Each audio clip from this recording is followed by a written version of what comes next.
Alright, let's just get right into it. The Celtics are trading for Kristaps Porzingis. Now, the trade isn't technically official yet as I'm recording, but it's basically a done deal. The last tweet Shams made was saying they are closing in on the trade. According to Woj, the trade package is the Celtics are getting Porzingis, the Clippers are getting Malcolm Brogdon, and the Wizards are getting Marcus Morris, Amir Coffey, and the 30th pick from the Clippers. Also, Woj said Porzingis has to opt into his $36 million player option, and the Celtics have to trade Danilo Gallinari to the Wizards to get the trade done. Now, first, real quick for the Wizards side. For the Wizards, yeah, the return you're getting for Porzingis is not great, and that is especially not great after what they just got in return for Bradley Beal, trading him to the Suns this past Monday. But you have another first-round pick now, and Wizards fans, y'all have been asking them to blow it up and rebuild, and it looks like they are. Now, the new GM Michael Winger and his staff have to hit on the draft pick this year and going forward to build the roster.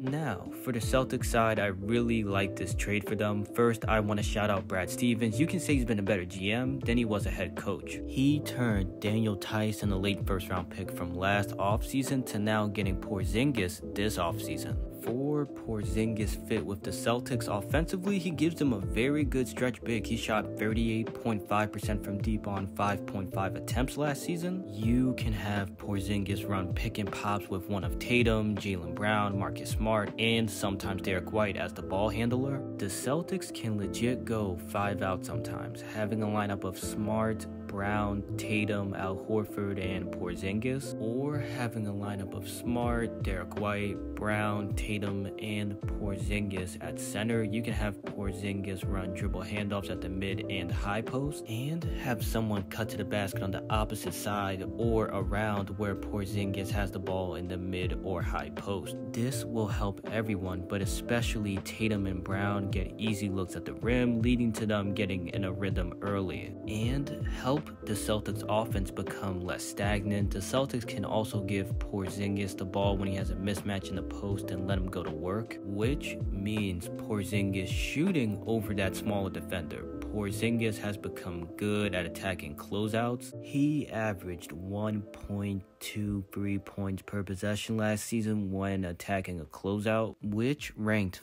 5th in the league according to Second Spectrum's tracking data, and Porzingis is going to have a lot of opportunities attacking closeouts. With the gravity Tatum and Jaylen Brown have on offense, and when the Celtics offense is at their best is when there's a lot of movement and cutting, and they are swinging the ball around, which will give Porzingis opportunities to attack a closing out defender. Defensively, Porzingis is a good rim protector and fits perfectly on how the Celtics want to defend pick and rolls. The Celtics played a lot of drop coverage. They did it more this past season than the year before, and Porzingis is great in drop coverage. Porzingis allowed 0.93 points per possession last season in the pick and roll, which was tied for 4th best in the league according to Second Spectrum's tracking data. And this would be the best cast of point of attack defenders Porzingis has had around him in his career. With defenders like Marcus Smart, Derek White, Jaylen Brown, and Tatum, the Celtics can have lineups with Porzingis and Rob Williams on the court together, having Porzingis be the big man defending the pick and roll while Rob Williams can guard the worst shooter on the court at the time, allowing him to stay in the paint and be a roamer, which he is great at. Now, the concerns with Porzingis is always his health, but last season he played 65 games, which is the most he has played since his second year on the Knicks. So I'm willing to bet he plays 62 to 70